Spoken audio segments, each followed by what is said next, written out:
It delivers to 100 countries, ships 400 items every second, and is worth a staggering $1.7 trillion. It can only be Amazon. It is growing at a rate almost unheard of for a company that size. Amazon's become so big that their revenue dwarfs the GDP of some countries like Portugal. In this program, the story of how it's all happened, told by the people who were there, from one of the first employees. It was dizzying to be a passenger in this juggernaut. To the brains behind world-changing inventions like Prime. There was a lot of fear that this would have disastrous effects. And this little thing. I was made to play music, answer questions, and be useful. I worked on the grandmother of Alexa. Plus, we discover the secrets behind its mind-boggling operation. From how it runs its warehouses. They want you to pick these items in less than 7 seconds. We trusted computers to make all the decisions. To how it exploits our personal information. We actually did not think about it as manipulation. To the ruthless tactics it uses to destroy its rivals. They would price cut these companies into submission. We'll get the inside track on getting the best deals. When it comes to saving money on Amazon, there's a few cunning little tricks you can try. There's websites within it that actually the prices could be up to 90% cheaper. And delve into the archives to hear from the entrepreneur behind it all, Jeff Bezos, the world's richest man. Well, Amazon.com was actually profitable in December 1995. It must have been for, about 1 hour. Join us as we go inside Amazon.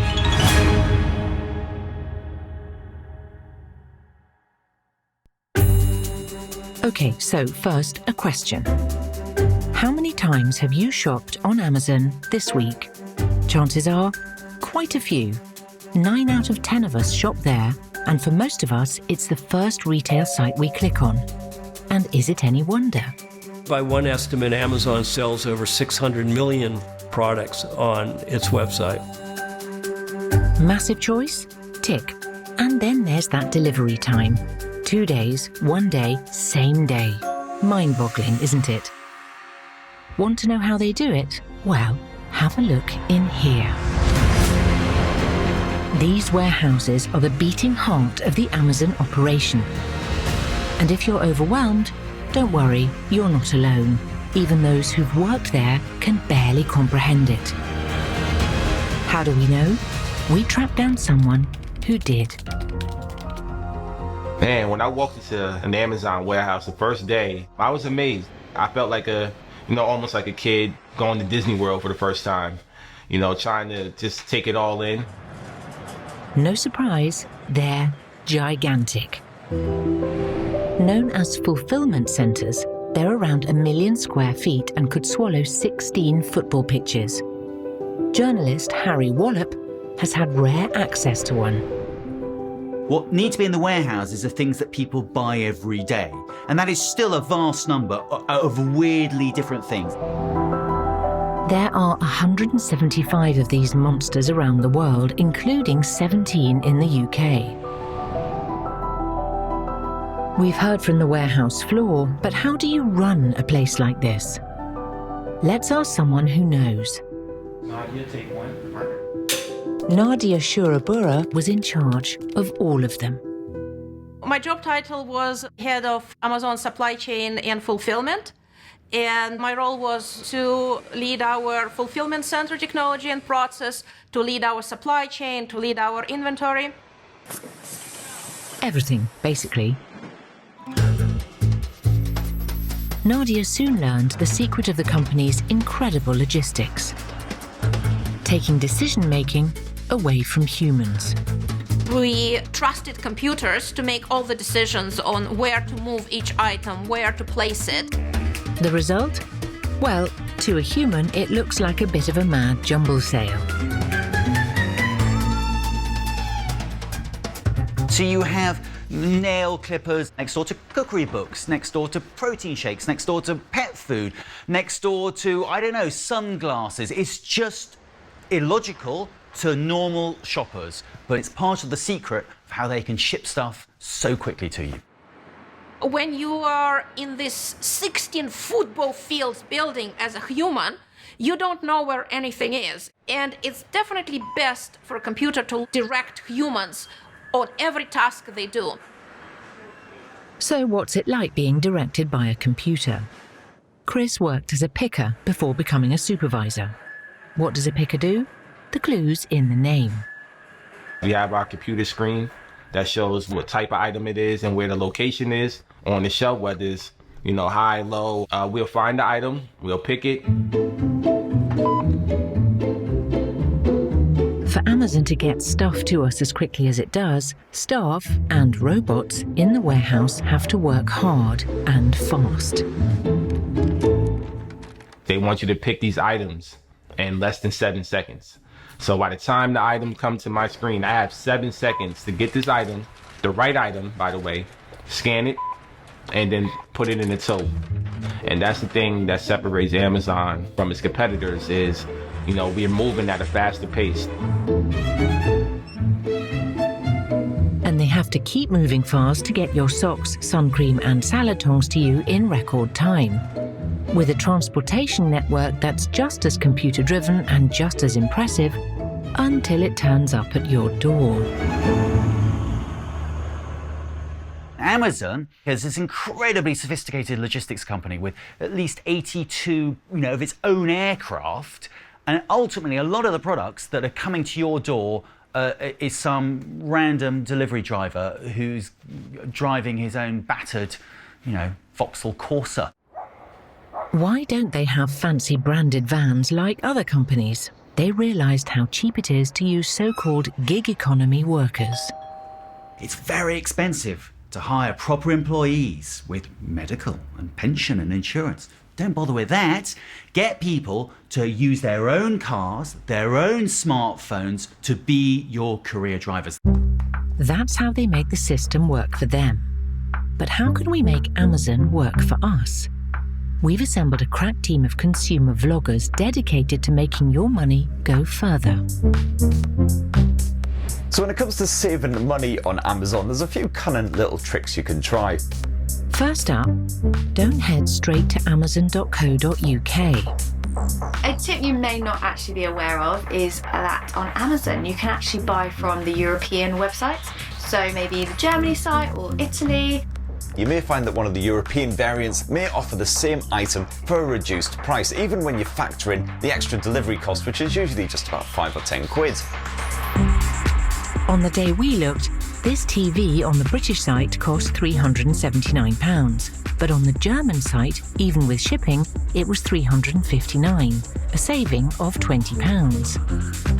And if you are buying on the UK site, don't assume the price you see today is the one that'll be there tomorrow. They change their prices millions of times a day. Third-party websites like Camel will actually track it for you, and then we'll send you an email once the price is at its lowest price. Although sometimes you can give the company a little price nudge yourself. Try dropping a few items into your Amazon basket, but then just leave them there. Don't hit buy now. Wait a few days and Amazon might get in touch with a special discounted price. Finally, don't restrict yourself to the main website itself. There are sections of the site selling second-hand and ex-display goods, often at bargain prices. If you're looking for products that are maybe big ticket items, electronics, then there's websites within Amazon. So Warehouse, Outlet, Renewed. There's websites within it that actually the prices could be up to 90% cheaper. For example, on the day we looked, we found this sat-nav for £232 on Warehouse, a saving of over £100 from other retailers, just because it had a couple of scratches on the back. So it's well worth doing a little dig around when you want to buy those big ticket items.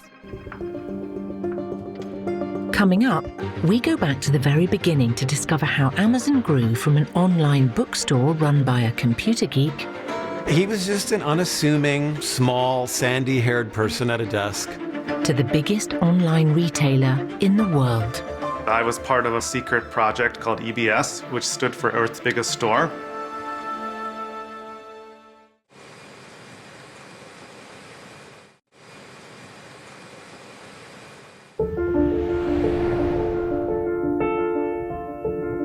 just 25 years, Amazon have transformed the way we shop. Unlimited choice, next-day delivery, this is the company that have made instant gratification the norm.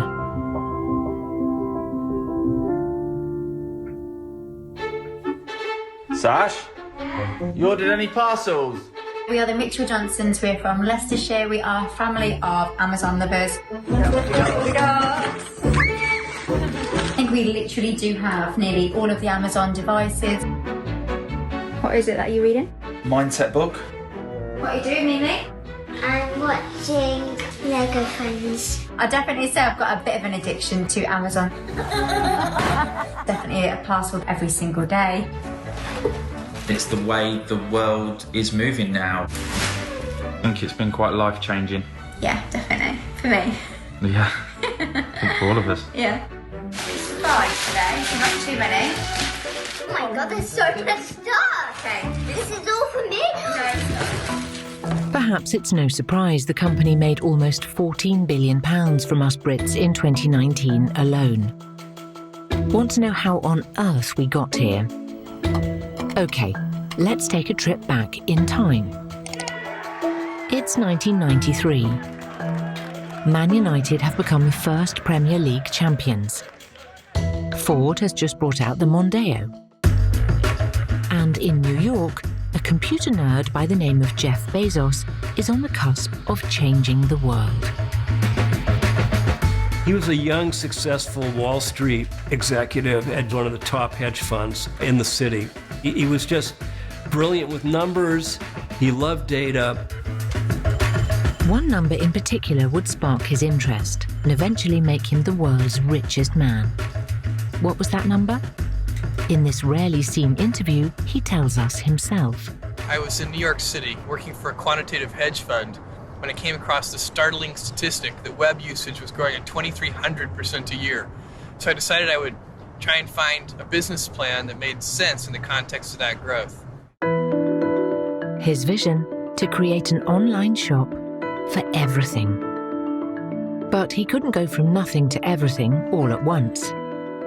He started by selling one product, one with huge potential. Books are attractive to an internet retailer for a couple of reasons. Not only are they sort of small and light and easy to ship, but also there's such a huge number of books, and Bezos realized that the internet could have all of that inventory. There was nothing stopping you because size was no limit. In 1994, Bezos and his wife Mackenzie moved to Seattle to start the business. But what do you do when you need $250,000 to get up and running? If you're Bezos, you ask Mum and Dad to raid their retirement savings, which they did. And in 1995, Amazon.com was born. But who would help it grow? People like this man, James Marcus, otherwise known as Employee 55. His job? To write reviews of the books on the site. I started at Amazon in the fall of 1996. The headquarters was in a light industrial part of Seattle, next to a barbecue joint. And I was interviewed by Jeff Bezos. It was a small enough company that he interviewed every prospective employee.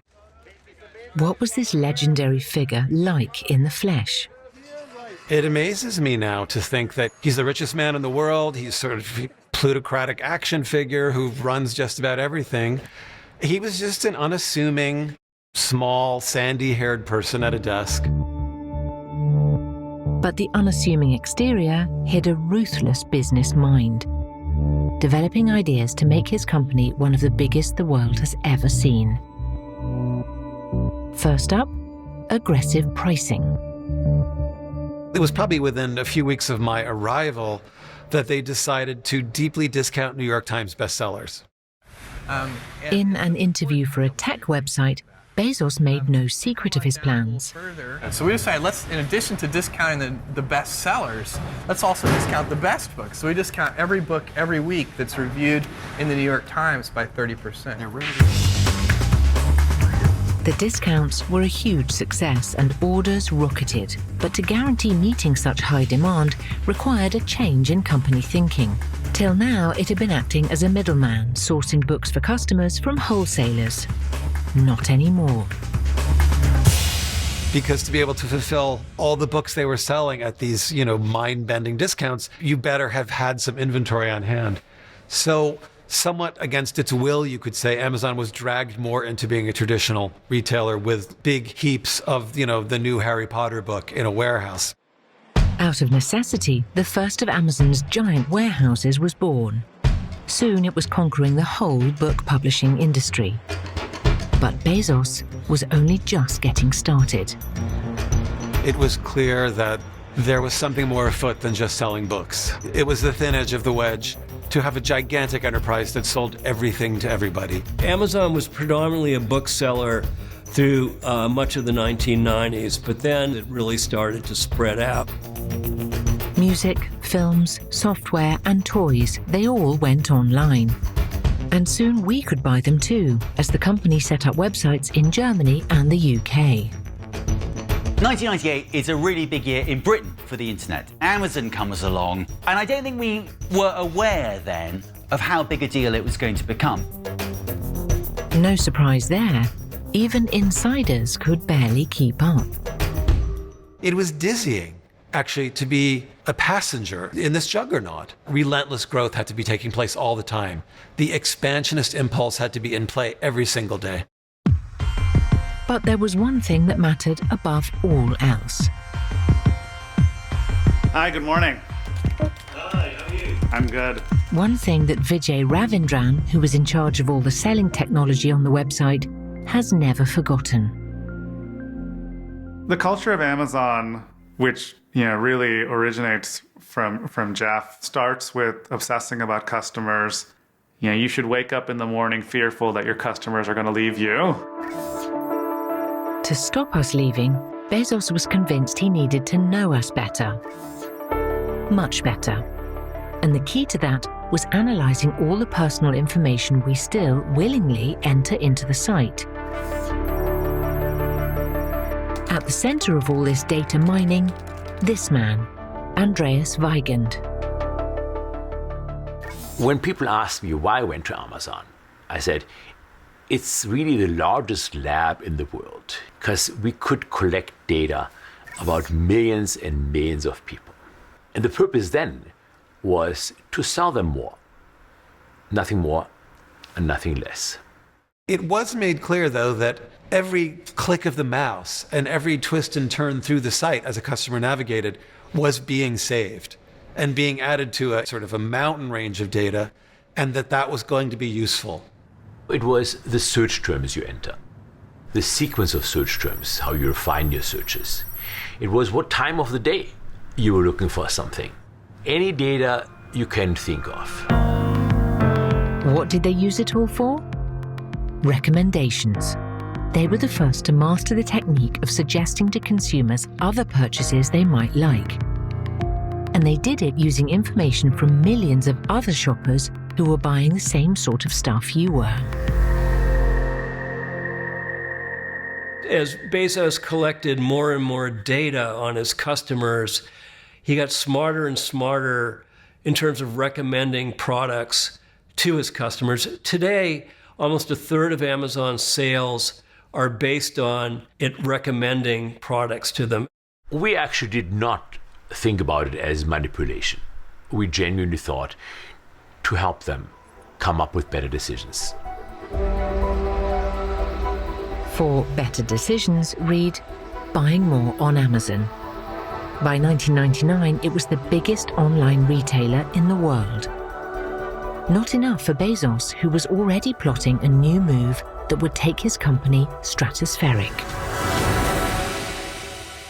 I was part of a very small team that was sequestered on the 4th floor of Amazon's building, working on a secret project called EBS, which stood for Earth's Biggest Store. At the time, we believed we could do anything in the world. That's a bit arrogant, isn't it? Not when you're Amazon. The genius plan was to massively increase the products on offer by letting other rival sellers onto the website. Before, Amazon had been like an online department store. Lots of stock, but all sold by the same company. Now it would be a marketplace with items from Amazon and other sellers on the same page. Some doubted it would work, but it attracted customers in their millions. If you offer anyone, from a sofa manufacturer, a specialist fishing tackle shop, a specialist camera lighting company, you can say to shoppers, come to Amazon and you will find anything you need. And that turned out to be a fabulous idea too, because, Amazon takes a cut of every sale, but they don't have to run those stores. They don't have to run those businesses. It's an immensely lucrative intermediary business. Thousands of businesses desperate to sell online leapt at the opportunity Bezos gave them when Marketplace launched in 2000. Today, 60% of the products available on the website are sold by external businesses. Marketplace was a huge game changer for Amazon. Our appetite for online shopping would not have grown to the size it has become without Amazon leading the way. A consistent buying experience, enabling more selection and lower prices that ended up being the Amazon that you see today. For many companies, the cut of up to 15% that Amazon takes is worth paying. They gain access to an online marketplace, a delivery system, and an unlimited number of customers. Not convinced? Hello, Creative Nature. Then you should meet Julianne. So this one over here is the banana bread. It's been the most successful, especially on Amazon, and across the country really, everyone was baking banana bread. Her company sells a range of allergen-free products, like these baking mixes. Before the COVID-19 pandemic, she had some of her stock on the website. But when lockdown hit sales elsewhere, she put much more online and was stunned by the result. We grew on Amazon over 650% just in those 3 to 4 months. That growth is incredible for a small business like mine. Now she's planning to expand internationally. Marketplace has made it very easy for a company like mine to get into the US, Germany, without having to have the infrastructure in place, huge teams, which cost a lot of money. Julianne also trades elsewhere because putting all your eggs in the Amazon basket can be risky. If it was to switch off overnight, it would feel like the rug's being pulled out from under you, especially when your success has been so phenomenal and so quick. But there are claims some companies have had a sudden decrease in sales, all because of unfair competition from Amazon themselves. Amazon under pressure. State investigators from California and Washington State reportedly looking into the tech giant's business practices, particularly how the company treats third-party sellers in its online marketplace. The problem is, if you're a third-party seller, the information on the marketplace about who's buying your products, where they're from, what other things they like, it's all controlled by Amazon. We know that many marketplace sellers believe that their information is ripped off by Amazon, that when they have a hugely successful product, Amazon can undercut the marketplace seller. And the EU authorities agree. In November 2020, they charged Amazon with using third-party data to boost sales of its products. There are questions that are being raised by the European Commission and other authorities as to is that fair? Is that fair competition if Amazon is both operating the marketplace and competing on that same marketplace with the privileged situation of having the access to the data that none of the other competitors have? If found guilty, the company could be fined billions. Amazon told us, "We prohibit the use of individual sellers' data to compete with them. We disagree with the preliminary assertions of the European Commission and will continue to make every effort to ensure it has an accurate understanding of the facts. No company cares more about small businesses or has done more to support them over the past 2 decades than Amazon." Coming up, we find out how Bezos killed the competition. By being ruthless, he just wants to win. You don't get to be worth $200 billion by being a nice guy in business, right? Doing the unexpected, Prime is an idea that was absolutely crazy when it was launched. And driving staff to the limit. You know, you can't be safe and work as hard as you do. And unfortunately, people did get injured.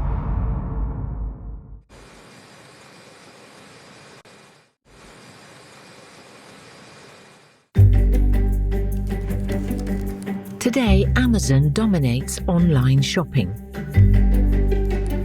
Almost half of all internet sales happen on their website. From stuff you'd imagine, like 80% of books and music, to stuff you wouldn't, like 16% of car parts. Amazon is one of the most efficient capitalistic machines in history. It is growing at a rate almost unheard of for a company that size. It is moving into industry after industry. And as a business person, if you're not aware of what Amazon is doing, you should be, because before long, it might be knocking on your door. And be under no illusions, this is a retailer playing to win. Amazon's managed to grow as fast and as quickly as it has by not only being relentless, but being quite ruthless. They have been known to undercut the competition from the time that it was just a bookseller through to now. They would price cut these companies into submission, having impossibly deep pockets. And then when they were sufficiently feeble from lack of money, they would acquire them. To pull off this plan successfully, company boss Jeff Bezos and his investors were prepared to make massive losses. He was willing to lose money on certain products until he hurt his competitors. I mean, he just wants to win. You don't get to be worth $200 billion by being a nice guy in business, right? For the best part of 2 decades, most of its existence, the company failed to make any money at all. Well, Amazon.com was actually profitable in December 1995. It must have been for, about 1 hour. According to former senior exec James Thompson, Jeff Bezos' talent was persuading investors it was all part of the plan. He managed to convince Wall Street to let him be unprofitable for literally 20 years. The fact that Jeff Bezos was able to get literally hundreds of billions of dollars to go and play with and take his vision and implement it, that was brilliant. It doesn't feel brilliant if you're at the hard end of all this price cutting. It feels unfair. Just ask Jason Burley and Sam Fisher, who run a bookshop in Dalston, East London. It was a shock. It was a real shock when Amazon came. It felt like from now on, if you wanted to earn a living selling books, it was going to be in spite of Amazon, never because of Amazon. They always felt aggressive. One of the prime examples were the Harry Potter novels, which were a publishing sensation. Unfortunately, Amazon was selling them cheaper than independent booksellers could buy them from their wholesalers. And it was really such a heartache for us because we were meeting new customers. We were luring new customers into our bookshop. How could we do that if we were charging twice as much as Amazon? It was a nightmare, really. And that was just one example. Amazon managed to do that perpetually for every bestseller. Since 1995, half of the UK's bookstores have closed. Survivors like this have had to adapt, selling coffee and organising events as well as selling books. But Amazon's aggressive pricing has had knock-on effects throughout the entire industry. If we're not buying things at a price that will sustain our cultural industries, then those cultural industries will die. And that's a fact. That's the long-term cost. When we asked them about whether they undercut competitors, even if it meant taking losses, Amazon told us, this is not true. We work hard every day to provide customers with low prices, vast selection and fast delivery. It said its third-party sellers set their own product prices in our store, and it was obsessed with maintaining customer trust. Amazon gave bookshops another body blow with this. The Kindle reached our shores in 2010 and let users instantly download up to 200 books onto a device not much bigger than a pamphlet. Sales of physical books plummeted 9% a year, and by 2010, the company was selling more e-books than hardbacks. But it was another innovation that would take Amazon to an entirely new level. An idea built around speedy delivery. You'll recognize the name. Amazon Prime started as a membership program that enabled free 2-day shipping and discounted next-day shipping on initially a constricted set of retail items that could be shipped quickly. When one of Vijay's colleagues suggested the scheme in 2005, Bezos could barely contain his excitement and called his team to an urgent meeting at his boathouse. It was much larger than my 2-bedroom condo, I'll tell you. It was beautiful. It had a fully enclosed garage parking spot for his boat that was viewable through glass, and it was gorgeous. Bezos told them he wanted to go full steam ahead with the free delivery club. He thought once 2-day shipping became a natural expectation, that suddenly things that you wouldn't normally think about Amazon for, you would buy. But not for the first time, there was resistance to a Bezos plan within the company. Some believed that promising free deliveries would prove too expensive. Prime is an idea that was absolutely crazy when it was launched. Let's let customers buy as much as they want across as many orders as they want in 1 year, and we'll just charge them a single flat amount. And we'll figure out how the economics work to ensure that we actually still make money. There was a lot of fear that this would have disastrous effects. Bezos thought it would make money, but not if he ran out of stuff to sell us. To meet increased demand, he'd need more stock and more space. So he started a massive building program. In the 5 years following the launch of the club, Amazon's warehouse space increased 9-fold. The investment paid off. Prime, which came to the UK in 2007, is a worldwide phenomenon.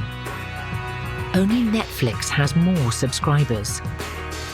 Prime has been the most successful retailing membership program in the history of the world. Just 2 years ago, Amazon had 100 million Prime members around the world. Today, they have over 150 million. More than 15 million of them are in the UK. A quarter of the adult population. Attracted by delivery that's been reduced to 1 day on many items and as quick as 2 hours in some cities, Bezos had proved the doubters wrong. The membership scheme didn't lose money. Earnings rocketed because after joining the club, customers started to buy more. Once someone signed up for Prime, their buying behavior drastically changed and they became heavier Amazon shoppers. You're just so used to ordering on Prime because you're a member that you think, I'm not going to bother taking the time to see how much it costs on some other site. And membership gained a new attraction, video streaming, hitting the UK in 2014. The internet giant started making TV shows and films which enticed more people to become members. But for all the flashy video, the driving force of Prime was always speed. Though at what cost?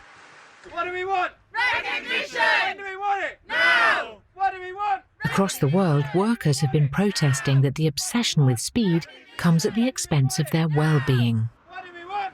One of the key things with Amazon is that they've come to represent all that is bad about the modern warehouse economy, where all the workers are being monitored every single minute of the day and whether they're hitting targets. You know, you can't be safe and work as hard as you do. And unfortunately, people did get injured. Chris and others say it's impossible to take adequate breaks in Amazon's enormous warehouses.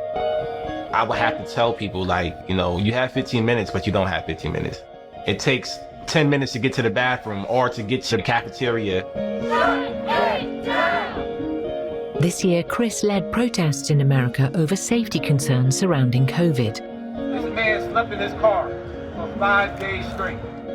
He was later fired by Amazon over claims he had breached social distancing guidelines multiple times. But his concerns over working conditions pre-pandemic have been echoed in the UK.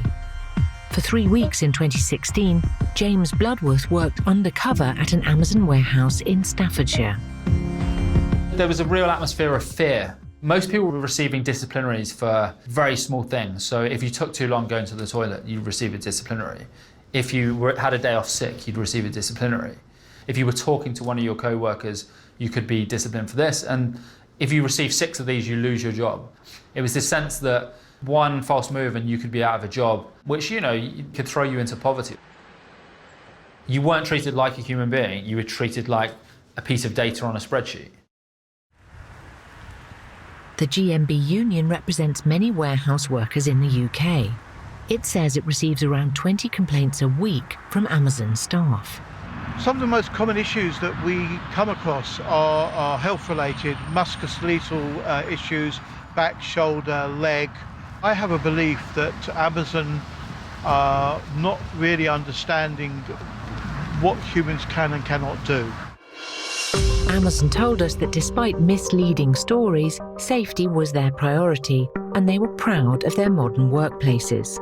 They said, "We expect a certain level of performance from our associates, and we continue to set productivity targets objectively, based on previous performance levels achieved by our workforce. We ensure all of our associates have easy access to toilet facilities. All people working at Amazon receive their full break, and walking time is built in." James Bloodworth worked at Amazon with the sole purpose to create negative content for his book. Before publishing, he made no attempt to seek clarification from Amazon for any disciplinary points he claims to have received for time off and toilet breaks, and has sensationalized unfounded or unverified accusations. Concerns about the company's working practices have been public for years. But they've done nothing to slow its enormous growth, particularly during the pandemic, when sales have boomed. In 2020, it's created 7,000 new permanent jobs in the UK to handle our extra orders. It seems we just can't help ourselves. Amazon has embedded itself so deeply into the fabric of the consumer psyche that even when a consumer feels guilty about buying from Amazon, there are reasons enough for them still to go and buy from them. Good example this week, I needed something for a set of speakers and I wanted it by Tuesday. Nobody else was going to get it to me by Tuesday. Amazon can, so I bought it from Amazon. Felt a bit grubby about it. Coming up, how Amazon continued its relentless growth with another groundbreaking invention. I was made to play music, answer questions and be useful. And why it could be bad news for our privacy. Alyssa. Oh, that one worked. First one, straight off the bat. Electra. She's got blue.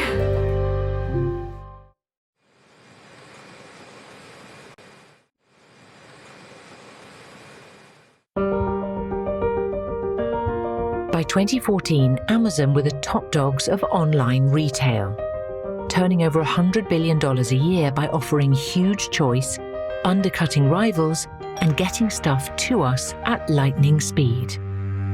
Not only did I find the product almost instantly, it'll be sitting at my doorstep by tomorrow.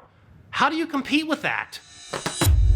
Then, just as it seemed there was no more room for it to grow, it launched a device straight out of science fiction. Designed to invade millions of homes and become an indispensable part of everyday life. Alexa.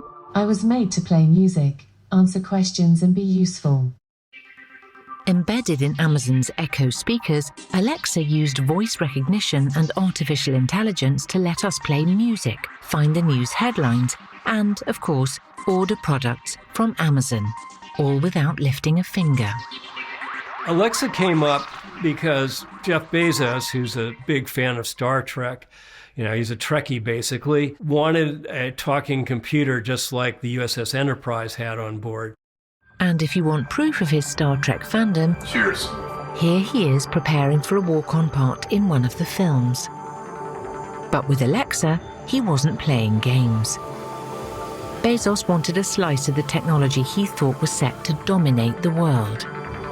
Nearly everyone who works in Silicon Valley thinks AI and voice-activated AI is the future.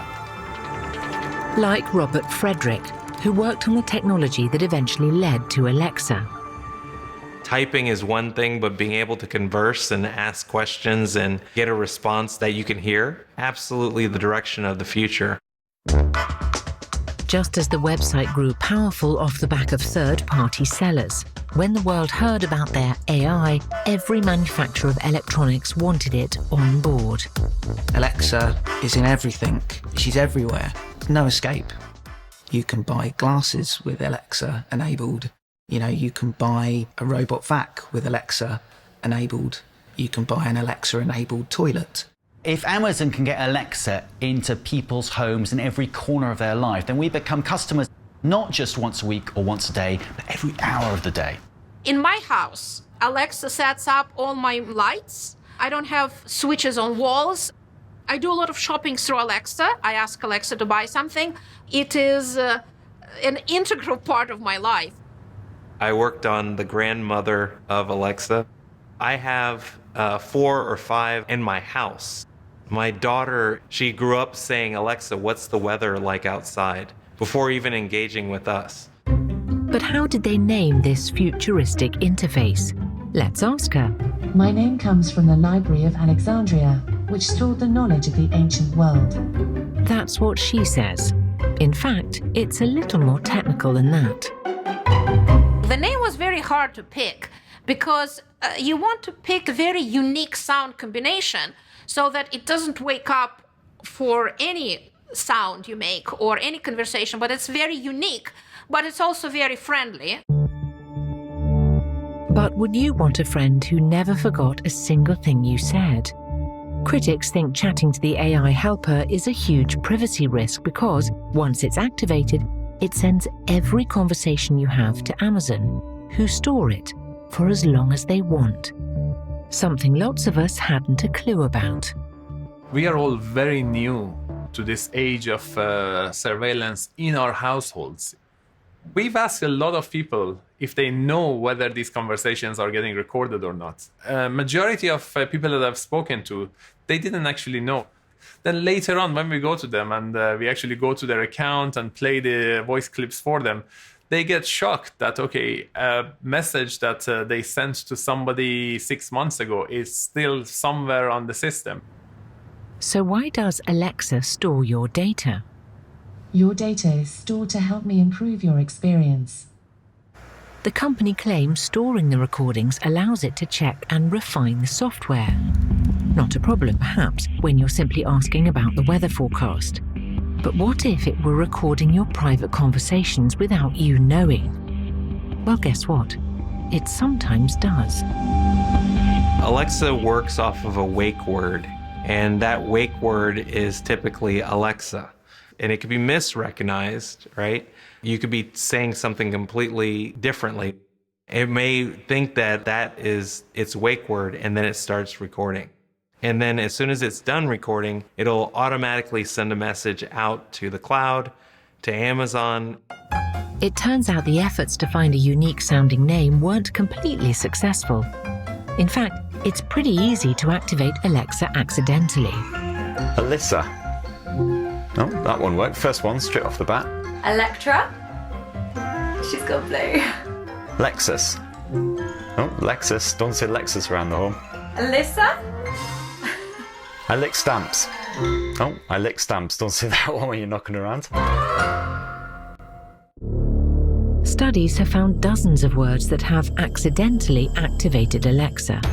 Even some television programs can cause it to switch on.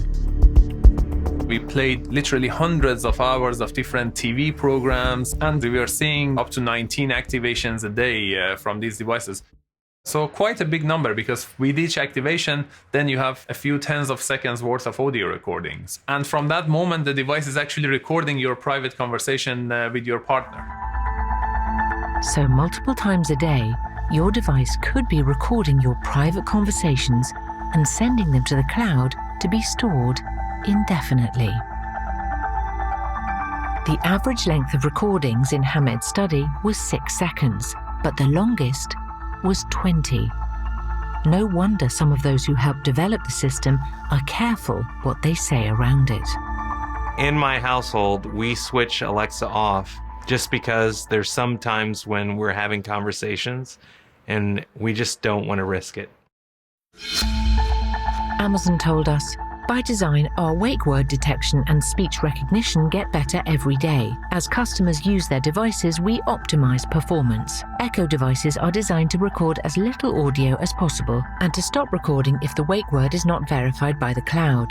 Customers can also choose not to save their voice recordings, which means they will be automatically deleted after Alexa processes your request. But the issues with Alexa are just part of a wider problem with data and privacy.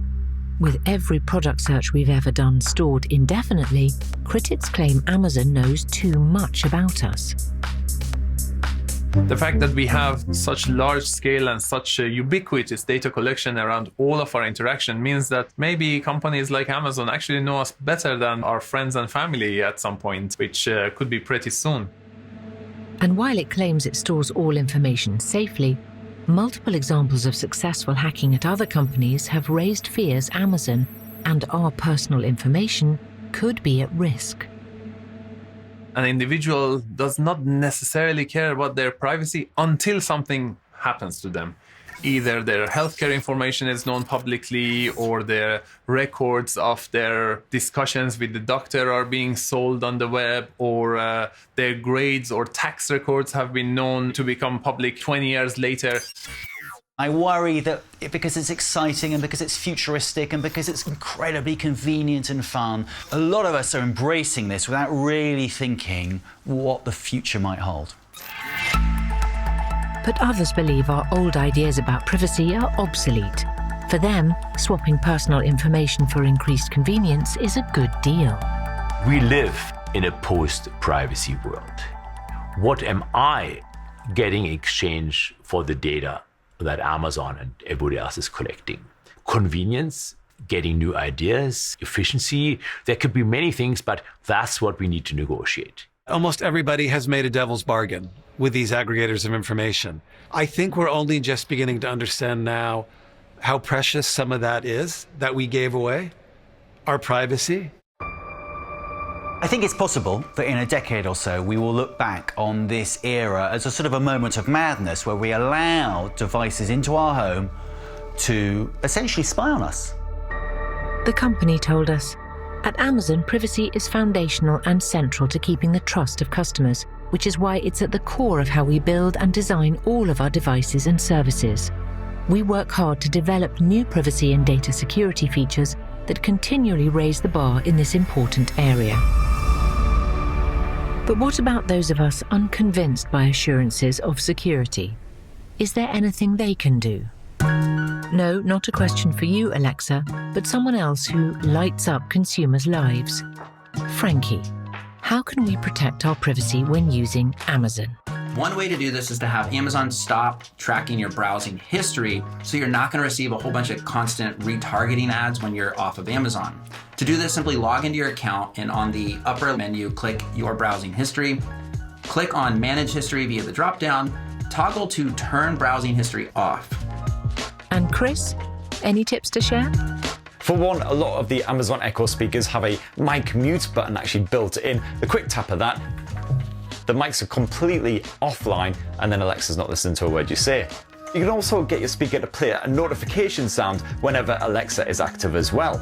And you can also ask Alexa to forget everything you've ever said, just in case you've asked her to do some pretty weird stuff. Alexa, delete everything I said today.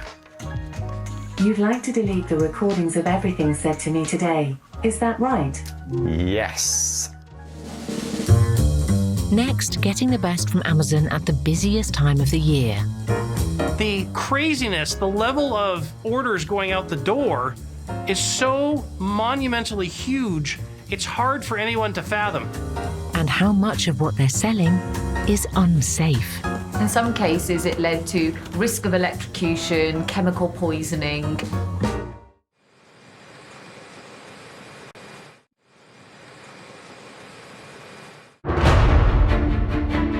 By 2020, Amazon dominated online shopping, was putting artificial intelligence in our homes, and had even entered the world of groceries by buying Whole Foods. And then along came the pandemic. Did you get bigger in lockdown? Amazon did. During the pandemic, there's been obviously a huge increase in online shopping. Their revenues rose by at least 25%. Their stock grew by 70% in the first half of 2020. Jeff Bezos' personal wealth increased by nearly $60 billion. He's now the first human being on Earth to be worth $200 billion. The company hired 175,000 employees within a matter of months. All this means the busiest time of the year is about to get a whole lot busier. What's it like to work at Amazon in the heat of the fourth quarter when you've got Black Friday, Cyber Monday, the week before Christmas? The craziness, the level of orders going out the door is so monumentally huge, it's hard for anyone to fathom. Black Friday originated in the US, the day after Thanksgiving, when the Christmas shopping season starts in earnest, and retailers offer massive deals. Thanks in large part to Amazon, it's spread around the world. 2019 was the largest in the company's history, as it sold more than 100,000 laptops, 200,000 televisions, 300,000 headphones, 350,000 beauty products, and over 1 million toys. But even this day isn't the most frantic. Black Fridays are hard, but wait until you get a day before Christmas. That's the worst day ever. Very, very challenging. I still shiver when I think about it. In Leicestershire, Sasha Mitchell-Johnson is one of millions doing her Christmas shopping on the website. So, come into my office. Okay, so this is the place where I order all of my Amazon deliveries. Starting to look already at Christmas presents. You can just see here, actually, I'm looking at what I can get my eldest. What I'll do is I will save a few items and list of stuff that I would like. It's got deals for under £15, so this is going to be great for Christmas presents. But also hard for those working in Amazon's vast warehouses. Toughest time of the year for us. So you're working either 5 or 6 days now, 10-hour shifts, sometimes 11-hour shifts or 12-hour shifts. You have to know that your days are shorter now, your time, your leisure at home is shorter now. You're going to be at your job. That's your second home. So at the busiest online time of the year, how can we snap up a bargain? I definitely recommend getting the app because they do lightning deals, which if you're not there and then on the website, you'll miss out on. So on the app, it'll actually give you notifications if certain things that you've shown interest in are on offer. If you see something that you want that's still available as a lightning deal, I recommend you jump right on it. This is almost always going to be the best price, and it's limited to a set amount of inventory or stock. These can run out in minutes or even seconds for the good ones. With millions of products flying out of the warehouses from hundreds of thousands of sellers worldwide, it's good news for Amazon. But is it always good for us? How do we know the products we're buying are what they claim to be? How do we know they're safe? Amazon describes this as an open marketplace, which means basically anybody can show up and sell basically anything. The shortcoming in their thinking was they didn't realize how easy it was for bad players to show up and to dump counterfeit product, to dump product that hadn't been properly tested.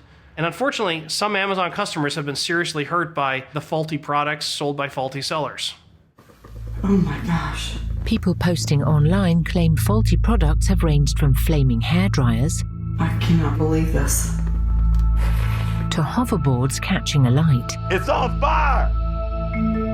The consumer group Which have been testing products from online marketplaces, including Amazon's, to see how many fail our safety standards. And we found that there were high failure rates, and in some cases it led to risk of electrocution, chemical poisoning. If something does go wrong, will Amazon hold up its hands and say sorry? Amazon will say that it has no responsibility for the product or the content or any of the actions of the third-party sellers on its site. Now, we really think that needs to change given the role that sites like Amazon play in our lives. As the law stands, if you sell products from your shop or on your own website, they're your responsibility. But if you run an online marketplace, you don't have to take responsibility for goods sold by third parties.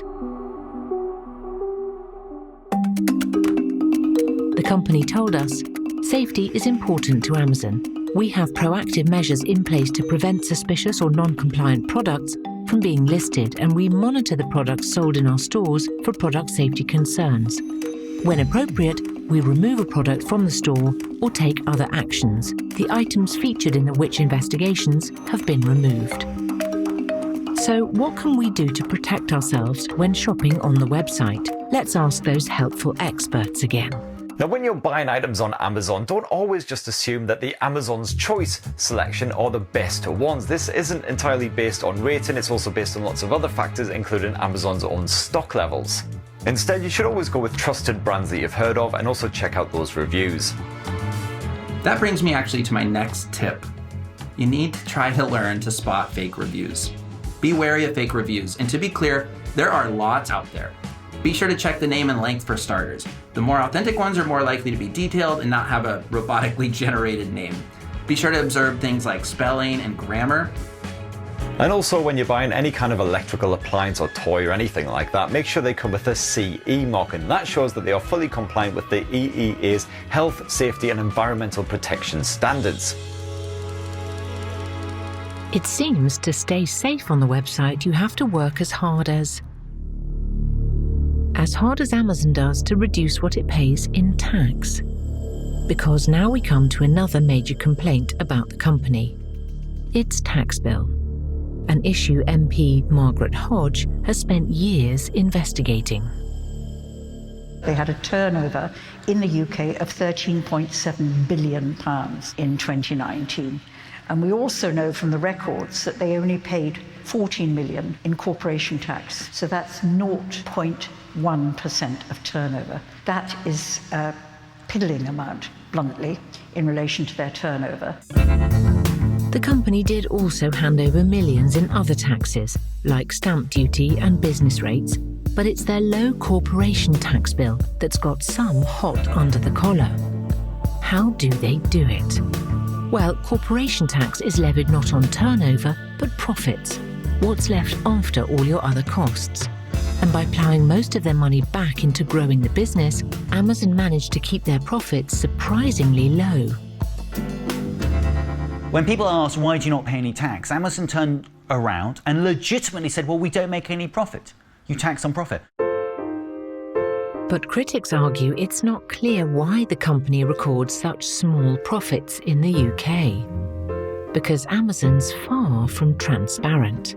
One of the really frustrating aspects of the whole Amazon story is that they have such a complex web of companies that it's impossible to really get underneath and have a proper understanding of what's going on.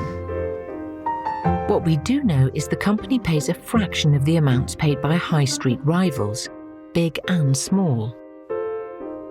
Take the bookshop based in a high street.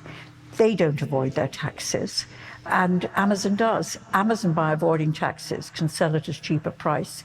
So they destroy the community-based bookshops. They destroy our high street. Amazon told us Margaret Hodge references a corporation tax payment of £14 million. That figure specifically relates to Amazon UK Services, which is a small part of our business. The company says when all taxes are added, it contributes a much higher sum, a total tax contribution of £1.1 billion during 2019, 293 million in direct taxes and 854 million in indirect taxes. Coming up, they're everywhere. How Amazon provide the computer power behind some of the biggest brands in the world. It was the most innovative thing that they have done to date. And just what is the world's richest man doing with all that money? There is a theory that Jeff Bezos started Amazon so he would have enough money to colonize outer space.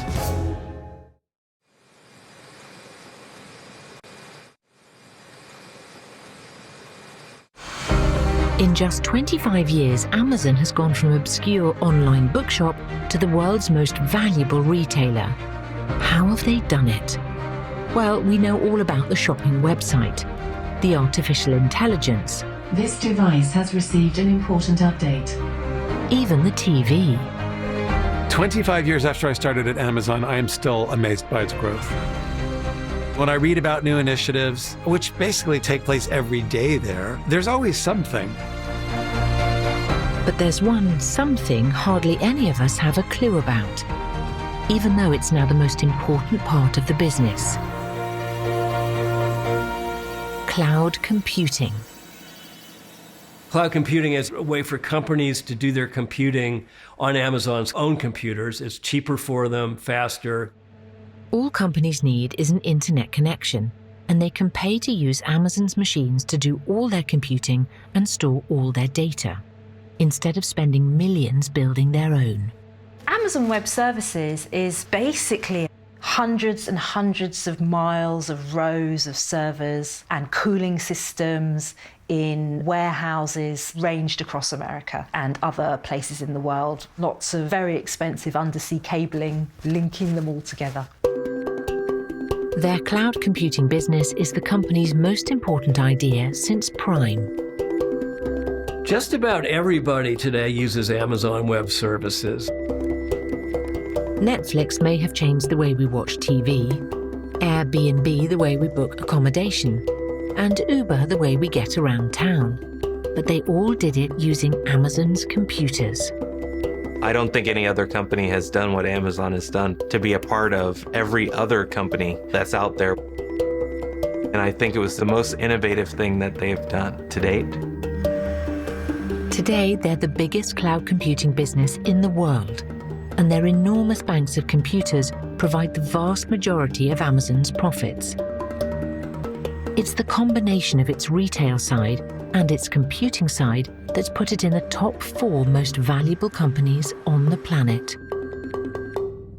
Amazon's become so big that their revenue dwarfs the GDP of some countries like Portugal, for example. They've grown so fast, they've been able to grow as big as Apple in 25 years, as Apple has grown to in 40 years. With such enormous and ever-growing sales, many companies might be inclined to take their foot off the accelerator. Not this one. It's expanding into new areas, aiming to become an even bigger part of everyday life. It can be anything it wants to be, really. They've got that much power, that much money, that much market share. They could do whatever they wanted. They're going to all these different industries, finance, healthcare, shipping, you name it. Welcome to Amazon Go. And as this ad shows, they even branched out into bricks and mortar stores, with a difference. Amazon just launched a really phenomenal experience where you don't stand in line, you don't wait, you just come and pick up what you want and you walk out without any interruptions. I love that experience. Amazon has amassed financial information for hundreds of millions of shoppers. And that's going to give it an advantage when it's moving into financial businesses. Drones, to me, it's the future because Amazon has many customers who live far away. And so the ability to deliver an item within an hour to those customers is really exciting. Amazon's working on telemedicine, where we'll use Alexa to set up a doctor's appointment. And Amazon now owns an online pharmacy called PillPack. Once it's conquered Earth, what's next? Jeff Bezos has a plan for that. It's called Blue Origin. And as you can see from this interview, he's pretty pleased with it. And so right behind me is the first fully reusable rocket, and we just flew it into space. There is a theory that Jeff Bezos, started Amazon so he would have enough money to colonize outer space. He owns a rocket company separate from Amazon. He, in the past, has been selling about $1 billion of his Amazon stock every year to fund his rocket company. Bezos thinks we're rapidly outgrowing the Earth. He wants to make space travel cheap and get us making new homes up there. I think he truly believes that mankind needs to be saved. I mean, maybe that is a power trip if you look at it in one way, but in another way, it's his way of trying to give back to the world, because Amazon hasn't been great in giving back to the world. Currently, Bezos is working on a plan to ship cargo to the moon by 2023. Whether he can guarantee next-day delivery is unclear. But whether the Blue Origin venture works or not, Amazon can now count itself as one of the most successful and innovative businesses of modern times. I was designed and built by Amazon.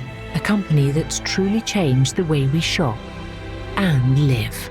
Amazon's growth from where it started, selling us books out of a garage in 1995, to being a $2 trillion company today, has been completely unprecedented. I continue to be impressed or even awed at times at the company's ingenuity, and at how good they are at doing a lot of the things they do. And yet I'm uneasy about a lot of what they do as well. I think Amazon have changed the way we live dramatically, and I don't think that's ever happened really in history before. Maybe Ford with the Model T and the first car, but other than that, can you really say a company has changed the world? I don't think so. Maybe Amazon are the first.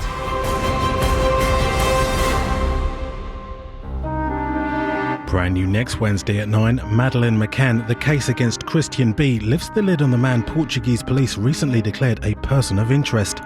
With the prime suspect already locked up, her disappearance defied logic. We investigate the case of Sinead Healy in brand new Killer at the Crime Scene next.